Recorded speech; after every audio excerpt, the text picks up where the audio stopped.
Доброго времени суток, друзья. Да, у нас книги уже закончились. Мы свои запасы вытаскиваем. Сегодня читаем Рапунцель «Навстречу мечте». Хорошо, иди. Перевод и литературная обработка Анны Лысиковой. Эту нам книжку подарила тетушка Марина. Спасибо ей. Рапунцель. Откройте волшебный мир Диснея вместе с серией чудесных историй от всемирно известной анимационной студии. Когда живущая в неприступной башне юная Рапунцель встречает Флина Райдера, она понимает, что это ее шанс отправиться навстречу настоящим приключениям и своей мечте. Каждый год в день рождения Рапунцель небо озаряют фонарики. Откуда они и почему появляются именно в этот день? Вот такой вопрос. Начинаем читать. Однажды, давным-давно, на землю упала капля солнечного света, и из нее вырос прекрасный цветок с золотыми лепестками, который обладал волшебной силой исцелять людей, но люди не ведали о том, как его найти, и только одна тщеславная и корыстная старуха по имени матушка Готель прознала, где он растет. Веками она берегла и прятала этот волшебный дар солнца, и он сохранял ее молодость и красоту.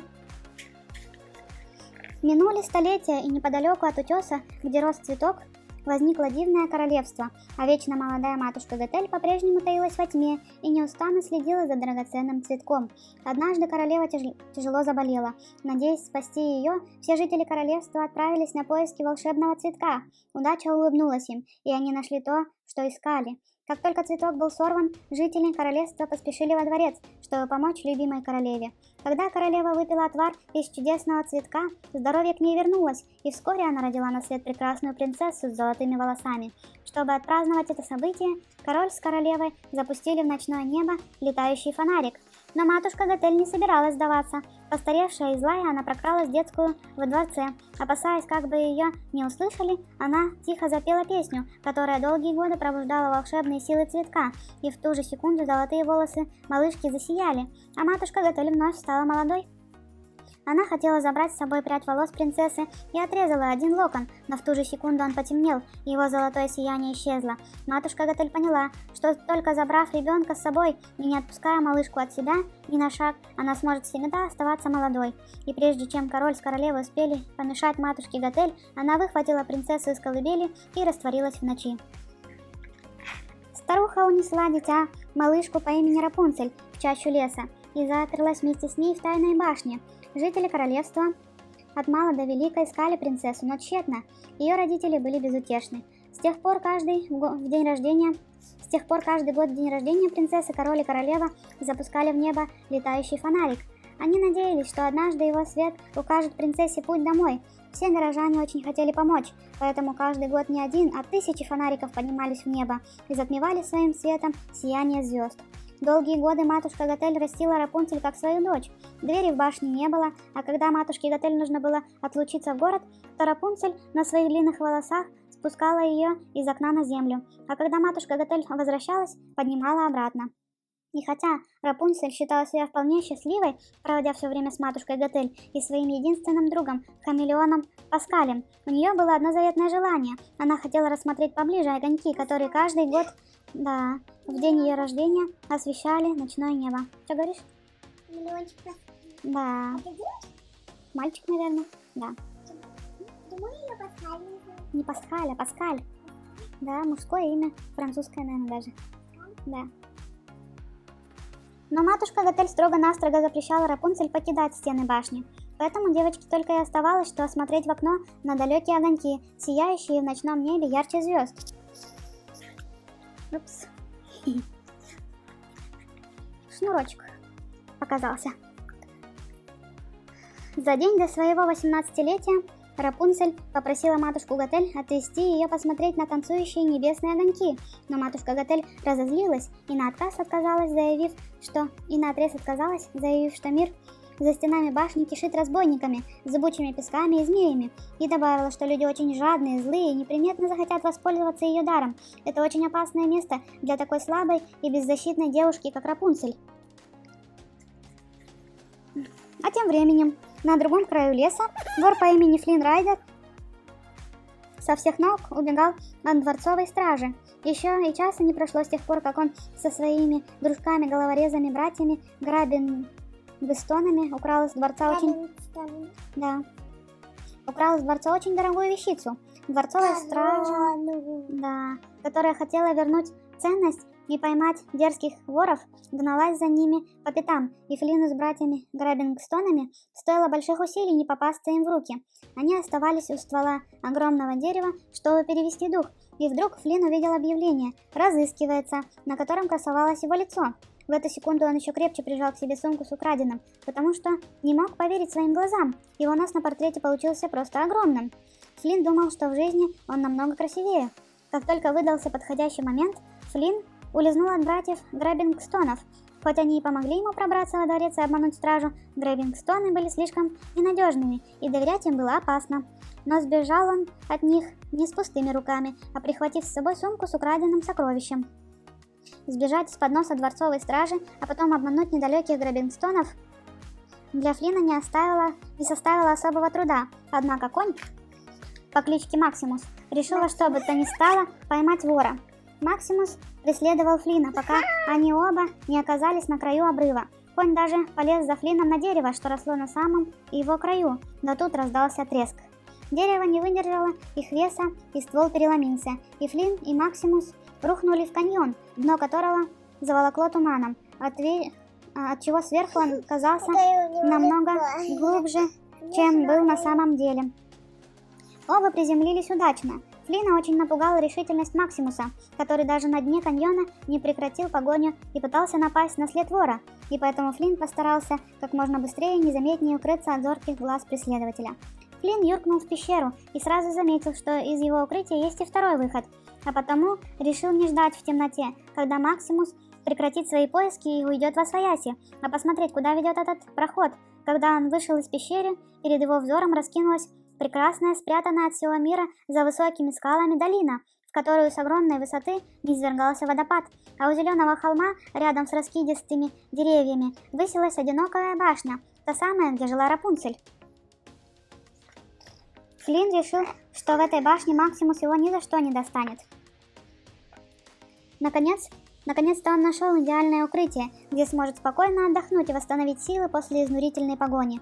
Не теряя времени, он забрался по стене башни при помощи крепких стрел, которые просовывал в щели между камнями. Наконец он добрался до окна, того самого, из которого Рапунцель любила наблюдать за небесными огоньками, и залез внутрь. Бабах! Увидев, что в окно башни залез незнакомец, Рапунцель так испугалась, что ударила Флина сковородкой. Флин мгновенно потерял сознание. Затем она обвязала незваного гостя своими волосами, оттащила к шкафу и после долгих попыток все же упрятала его внутрь, а дверь подперла спинкой стула, чтобы незнакомец не смог выбраться.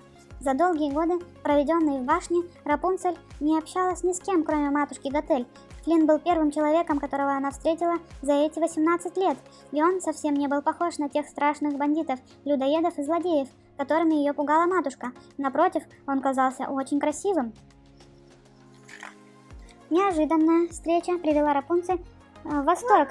Отважно она проявила себя перед лицом опасности. Ее смелый поступок обязательно убедит матушку Готель, что даже за стенами башни она сможет за себя постоять. «Рапунцель, сбрось свои волосы!» — прокричала у подножия башни матушка Готель. В сумке Флина Рапунцель обнаружила очень странный предмет. Она никогда не видела ничего подобного. Круглый золотой обруч, усыпанный сверкающими драгоценными камнями. Она не сразу догадалась, для чего он нужен, но в конце концов надела его на голову и с удивлением поняла, что он идеально подходит ей по размеру. Рапунцель поспешила спрятать странную находку и подняла матушку Готель в башню. Девушка решила еще раз попытать счастье и попросить у матушки Готель дозволения отпустить ее посмотреть на летающие огоньки. В конце концов, она же справилась с незваным гостем и смогла за себя постоять. Рапунцель уже собиралась рассказать про незнакомца, запертого в шкафу, но тут матушка Готель резко перебила ее. «Я сыта по горло этими твоими огоньками, Рапунцель!» «Довольно!» — крикнула она. «Ты никогда отсюда не выйдешь! Никогда!» Рапунцель впервые в жизни пришла в голову мысль, что матушка Готель заперла ее в башне навсегда. Она поняла, что если и правда мечтает увидеть огоньки, то должна придумать какой-нибудь план. И тогда Рапунцель сказала матушке Готель, что передумала, а вместо того, чтобы пойти смотреть на летающие небесные огоньки, она хочет получить в подарок на свой 18-й день рождения особые краски из белых ракушек. Хоть путь за ними был не близок, без малого 3 дня, матушка Готель немного успокоилась и согласилась исполнить желание Рапунцель. Она решила не терять времени даром и тут же отправилась в дорогу. Рапунцель помогла матушке Готель спуститься на землю, а когда та скрылась из виду, вытащила Флина из шкафа и привязала к стулу своими волосами. Когда Флин наконец пришел в сознание, она показала ему рисунок над камином и спросила: «Ты знаешь, что это за огоньки?» «Ты про фонарики, которые запускают, чтобы пропавшая принцесса нашла путь домой?» — ответил вопросом на вопрос Флин. «Завтра они вновь озарят ночное небо», — сказала Рапунцель. «Ты проводишь меня во дворец, откуда их запускают, и приведешь обратно. И только тогда я отдам тебе свою сумку. Я отдам тебе твою сумку». Флин поначалу отказывался, но он очень сильно хотел вернуть себе сумку. А когда понял, что другого способа получить ее обратно нет, сказал: «Ладно, я отведу тебя посмотреть на фонарики». Пока Флин при помощи все тех же стрел спускался на землю по стене башни, Рапунцель стояла у окна. 18 лет она ждала этого момента, но теперь сомневалась, стоит ли отправляться в такое опасное путешествие. Паскаль сидел у нее на плече, она сделала глубокий вдох, перекинула свои длинные волосы через крюк, вбитый над самым окном, спустила их до земли и весело соскользнула вниз. Впервые в жизни Рапунцель ощутила под ногами мягкую зеленую траву. «Ура!» – прокричала Рапунцель. Ее охватил восторг, но к нему примешивалось чувство вины. Она знала, что матушка Готель никогда не простит ей то, что Рапунцель ее ослушалась. А в этот самый момент в другой части леса матушка Готель, которая еще не успела далеко уйти, столкнулась с Максимусом. Дворцовый конь по-прежнему разыскивал Флина. Матушка Готель подумала, что вряд ли королевский конь прискакал в лес один, без всадника. И в этот момент она поняла, какая опасность нависла над ней. Испугавшись, что спустя столько лет король и королева все же нашли свою дочь, она поспешила вернуться в башню. Через потайную дверь матушка Готель проникла внутрь. Она обыскала всю башню, каждый ее угол, перевернула все вверх дном, но Рапунцель нигде не было. Вместо девушки она нашла сумку, внутри которой лежала корона и объявление о розыске Флина Райдера. Она решила, что это забыл человек, который похитил Рапунцель, и тут же пустилась на поиски. Флин хотел как можно быстрее вернуть корону, и внезапно его осенило. У него в голове созрел план. Он напугает Рапунцель, она забудет про фонарики и сама попросит его отвезти ее обратно в башню, поэтому он привел ее в таверну «Сладкий утенок». Как только они переступили порог заведения, Рапунцель увидела посетителей, сидящих за столами. Она страшно испугалась. Все они, на кого ни взглянешь, были самыми настоящими разбойниками. Вид у них был угрожающий и свирепый. Именно так и описывала ужасных разбойников матушка Готель. Увидев, что Рапунцель застыла в ужасе, Флин с притворной заботой в голосе обратился к ней. «Послушай, ты как-то неважно выглядишь. Может, на сегодня достаточно? Давай-ка я отведу тебя в башню, и мы забудем про эту затею». Но кое-чего Флин не учел. Разбойники в таверне узнали его по тому портрету, который красовался на всех столбах аккурат под словом «разыскивается». Они схватили Флина, и между ними тут же завязался спор о том, кто отведет его во дворец и получит обещанную за его поимки награду. Спор разгорался все сильнее, но тут Рапунцель забралась на стол и, схватив 2 большие кастрюли, громко стукнула ими друг от друга. Разбойники в недоумении уставились на нее. «Отпустите его!» — приказала она. «Он должен отвезти меня в город, чтобы я посмотрела на фонарики. Я мечтала об этом всю жизнь. Разве вы никогда ни о чем не мечтали?» И тут случилось то, чего нельзя было ожидать от завсегдатаев сладкого утенка. Один из разбойников посмотрел на Рапунцель и тихо произнес: «Я когда-то мечтал». Оказалось, что у каждого из них была мечта. Один хотел стать пианистом, другие флористом и клоуном, а кому-то для полного счастья не хватало только найти любовь всей жизни. Они поняли, о чем говорила Рапунцель, и им хотелось, чтобы ее мечта исполнилась. Поэтому они отпустили Флина, и все бы кончилось хорошо, если бы в этот момент в таверну не ворвалась дворцовая стража с пойманными братьями Грабингстонами. Рапунцель и Флин мигом нырнули под стол. Флинн решил, что на этот раз его точно арестуют, но один из разбойников незаметно показал им тайный проход в полу, который вел в темный и промозглый подземный туннель. На прощание этот разбойник сказал Рапунцель: «Беги за своей мечтой». Флинн и Рапунцель скрылись в туннеле и бежали по нему, пока не оказались на краю утеса. Перед ними разверзлась пропасть, и они едва успели остановиться, но Максимус, отряд королевской стражи и братья Греббингстоны тоже нашли тайный проход в туннель и следовали за ними по пятам. Рапунцель набросила свои прекрасные длинные волосы на огромный камень, затянула их словно лассо и перелетела через пропасть на каменный уступ. А лосо это что? Лассо — это веревка, за которую можно... Разве не ее лосо? Йо-йо лассо? Ну, лассо. А лассо еще есть для коней. Там кольцо есть на конце, ты его раскручиваешь и можешь накинуть на лошадиную голову или на чье-нибудь еще, на животное какое-нибудь, чтобы поймать. Лассо называется, но не йо-йо. Просто лассо. Да. Флинн пытался отбиться от Максимуса и королевской стражи той самой сковородкой, с которой так умело обращалась Рапунцель. Она перекинула Флинну свои волосы, и он, ухватившись за них, как можно крепче прыгнул с утеса и пролетел прямо над головами незадачливых братьев Греббингстонов, которые уже спустились на дно карьера и поджидали там Флинна. Но на этом погоня не закончилась. Внезапно прорвало плотину, которая сдерживала горную реку, и вода стала быстро заполнять карьер. Огромная волна смыла Максимуса, дворцовую стражу и братьев Греббингстонов. Флинн и Рапунцель успели укрыться в пещере, но каменная колонна, которая стояла неподалеку, не выдержала удара воды и рухнула. Рухнула и завалила выход из пещеры. Однако даже упавшая колонна не остановила воду. Она просачивалась сквозь обломки и быстро заполняла пещеру. Пытаясь найти выход, Флинн поранился об острый камень. «Бесполезно. Темно, как в бочке. Ничего не видно», — сказал он. «Это я во всем виновата. Прости меня, Флинн», — ответила Рапунцель. «Юджин. Мое настоящее имя Юджин Фицерберт», — сказал он. «Я просто подумал, что хоть кто-то должен это знать». Рапунцель тоже решила поделиться секретом. «У меня волшебные волосы. Они светятся, когда я пою». И в этот момент она поняла, что сияние ее волос может осветить им путь к спасению. Чуть ранее, когда разбойники делились своими сокровенными мечтами с Рапунцель, к сладкому утенку пришла и матушка Готель. Она видела, как Рапунцель и Юджин скрылись в туннеле, и заставила одного из разбойников сказать, куда он ведет. Матушка Готель поспешила в указанное место, но к ее огромному удивлению, вместо Юджина и Рапунцель она повстречала там братьев Греббингстонов, которые после происшествия в карьере стали еще злее и угрюмее, чем прежде. «Я убью этого Райдера», — прохрипел один из братьев.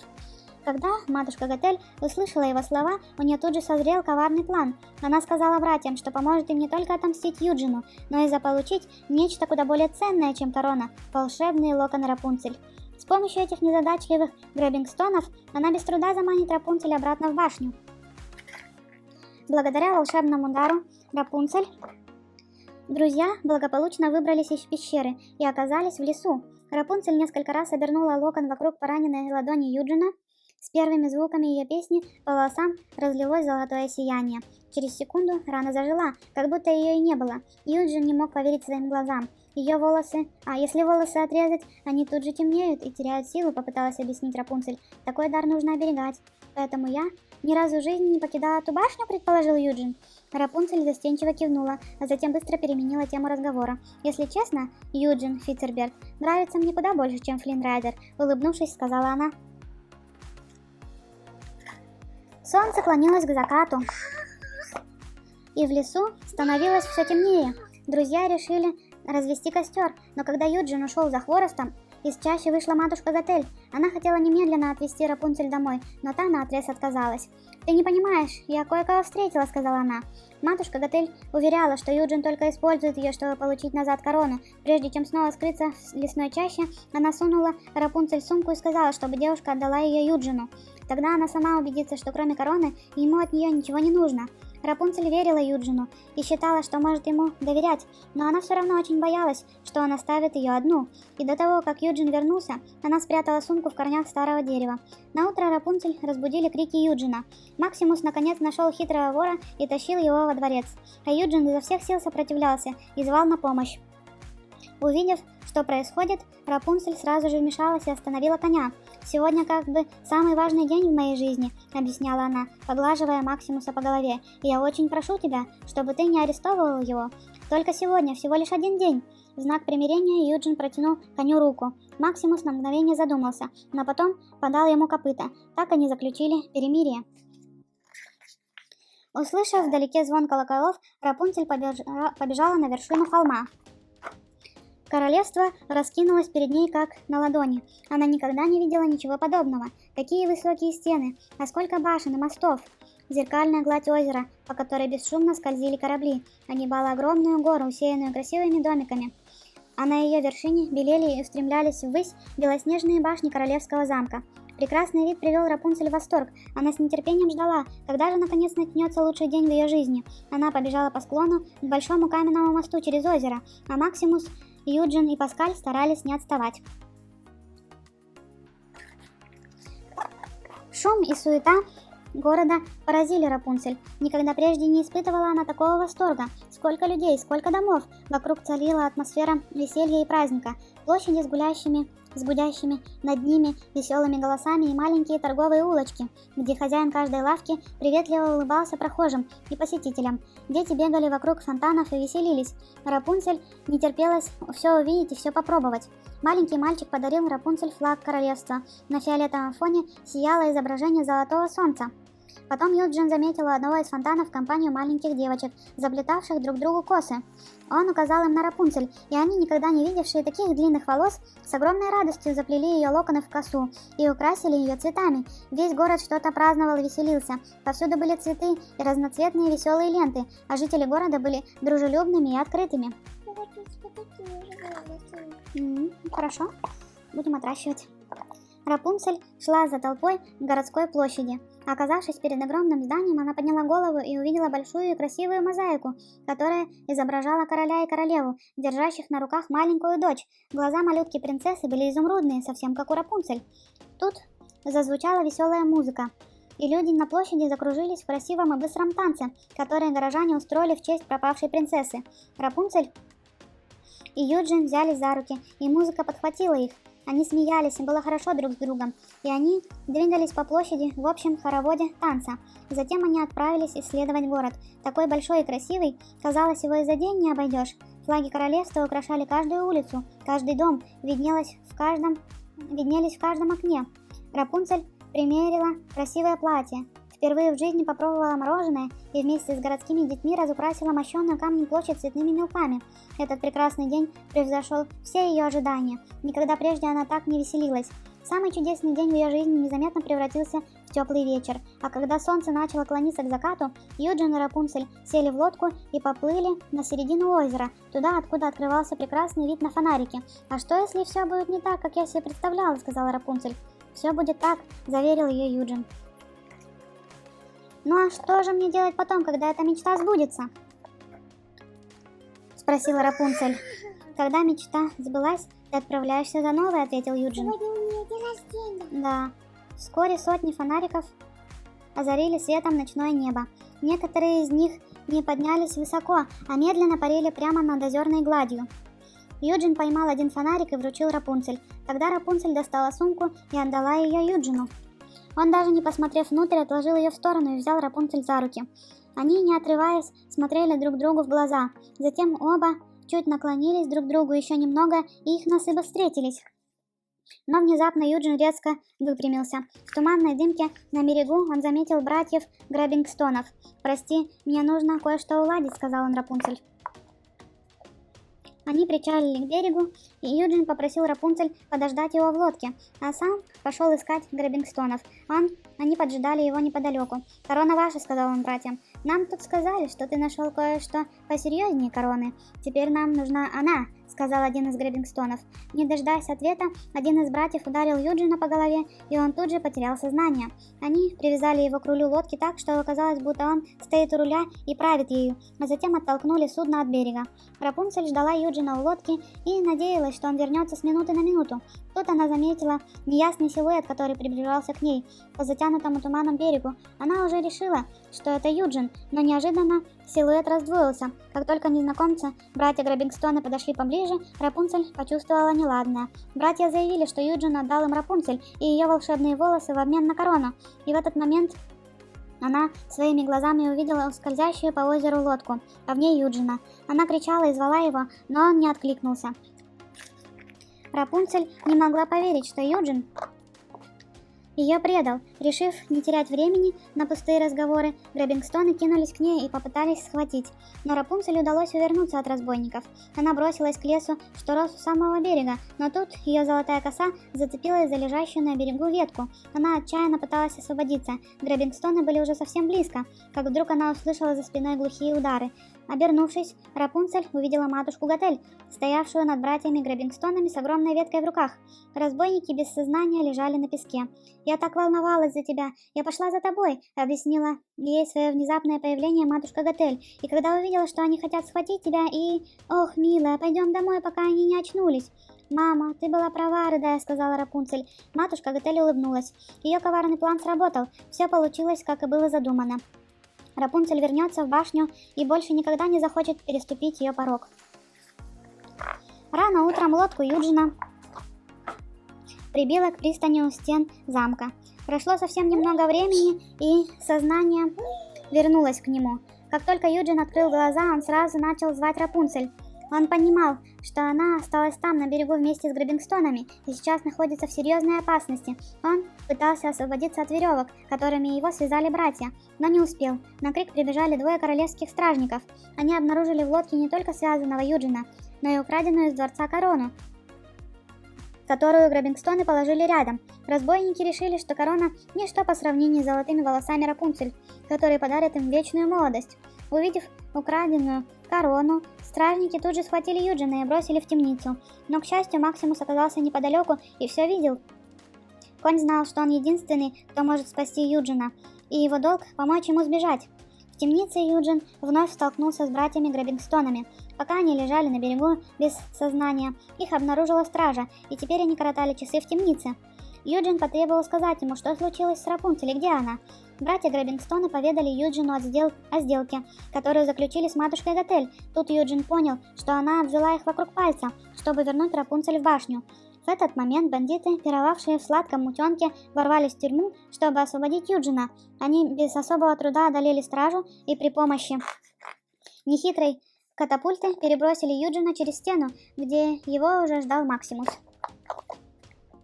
Юджин приземлился прямиком ему на спину. Никогда прежде он не сбегал от королевской стражи таким головокружительным способом. «Макс, это ты привел их, спасибо», — сказал Юджин. В ответ конь заржал и тут же, не теряя ни минуты, галопом проскакал в закрывающиеся ворота. У них было совсем мало времени, герои спешили на помощь Рапунцель. Вернувшись в башню, вместе с матушкой Готель, убитая горем Рапунцель упала на кровать. Путешествие закончилось совсем не так, как она себе представляла. Мир и правда оказался жестоким и опасным местом. Она то смотрела на флаг, который дал ей мальчик, то переводила взгляд на свои рисунки на потолке, и тут вдруг заметила, что весь свод ее комнаты усеян изображениями солнца, того самого, которое украшало королевский флаг. Оказывается, она всю жизнь рисовала этот символ. Внезапно она вспомнила о фонариках, которые поднимались в небо в день ее рождения, о мозаике, изображавшей короля, королеву и зеленоглазую принцессу, а еще о короне, которую впервые надела днем ранее, и тут в ее голове все стало на свои места. «Я и есть потерянная принцесса», — заявила Рапунцель матушке Готель. Матушка Готель хотела что-то сказать, но Рапунцель не желала ее слушать. «Вы ошиблись насчет мира, матушка, и вы ошиблись насчет меня». Матушка Готель попыталась успокоить Рапунцель и дотронулась до ее волос, но юная принцесса крепко схватила ее за запястье. Тогда матушка Готель резко дернула рукой, но не удержалась на ногах. Потеряла равновесие и упала на зеркало, стоявшее позади нее, и оно разбилось вдребезги. Вскоре Юджин верхом на Максимусе прискакал к стенам башни. «Рапунцель, Рапунцель, сбрось свои волосы!» — крикнул Юджин. Золотые волосы Рапунцель спустились до земли, и Юджин начал карабкаться по ним в башню. Он добрался до окна и увидел Рапунцель, связанная крепкими веревками. Она сидела на полу посередине комнаты. Юджин тут же бросился ей на помощь, но матушка Готель не позволила ему приблизиться к Рапунцель, ее драгоценному дару солнца, который она столько лет неустанно берегла от чужих глаз. Не успел Юджин сделать несколько шагов, как затаившаяся в темном углу матушка Готель бесшумно подкралась к нему и ударила в бок острым кинжалом, а затем тяжело раненого сковала тяжелыми цепями. Рапунцель отчаянно хотела спасти Юджина. Она умоляла матушку Готель позволить ей исцелить его. Взамен она пообещала, что сделает все, что та попросит, но всегда останется с ней и никогда не попытается сбежать. Услышав это, матушка Готель согласилась и позволила Рапунцель напоследок спасти Юджина. «Рапунцель, не делай этого», — умолял ее Юджин. Она аккуратно положила прядь золотых волос на его рану. «Со мной все будет хорошо», — сказала она. «Если ты будешь здоров, то со мной все будет хорошо». Но не успела она запеть, как Юджин схватил осколок разбитого зеркала и отрезал ее волосы. Золотые локоны в мгновение ока потемнели. «Нет!» – завопила матушка Готель, сгребая в охапку темные, утратившие золотой блеск локоны, которые все эти годы были для нее дороже золота. «Что ты наделал?» Матушка Готель взглянула в осколок разбитого зеркала и ужаснулась своему отражению. За считанные секунды она постарела на 100 лет, а затем в мгновение ока обратилась в прах. Рапунцель взяла Юджина за руку, прижала его ладонь к своим коротким темным волосам и запела. Но волшебство ушло, сияние не заструилось по темным волосам, как прежде. Волшебный дар солнца оказался утрачен. «Не покидай меня», — с трудом проговорила Рапунцель. «Без тебя я не справлюсь». Он дотронулся до ее щеки и улыбнулся. «Ты стала моей мечтой», — тихо произнес он. «А ты моей», — ответила Рапунцель. Юджин закрыл глаза, и Рапунцель горько заплакала. Золотая слезинка упала на щеку Юджина, и полумрак комнаты озарило знакомое волшебное сияние. Не веря своим глазам, Рапунцель смотрела, как свет струится по телу Юджина. Когда сияние померкло, Юджин медленно открыл глаза. Он был жив. Рапунцель, Юджин, Максимус и Паскаль вернулись в королевский замок. Как только король и королева взглянули на Рапунцель, они сразу же поняли, что перед ними стоит их дочь, которую 18 лет назад коварно похитили из колыбели под покровом ночи. Наконец-то совершилось долгожданное чудо. Потерянная принцесса вернулась домой. Все королевство ликовало, узнав о возвращении Рапунцель. Горожане устроили веселый праздник с танцами и играми. У фонтана вновь резвились дети, гирлянды из королевских флагов украшали дома и улицы. Везде царила радость, ведь юная принцесса... Ага... Точно. Ну, не совсем. Кое-что у него есть. Все-таки, да. Везде царила радость, ведь юная принцесса отыскала путь домой. В разгар праздника Рапунцель впервые приветствовала жителей города с балкона дворца. И Юджин стоял рядом и был очень счастлив. В этот момент она вдруг повернулась к нему и поцеловала его. Все радовались, веселились и запускали в небо летающие фонарики. Ага, их свет указал Рапунцель и Юджину путь домой и помог понять, кто они на самом деле. Все испытания остались позади, и отныне фонарики будут освещать их совместную жизнь, наполненную бесконечной любовью и счастьем. Ну вот и все. Мы дочитали книгу Рапунцель. Спасибо, что слушаете нас. Ставьте лайки и подписывайтесь. Нам приятно, вам полезно. Всем спокойной ночи.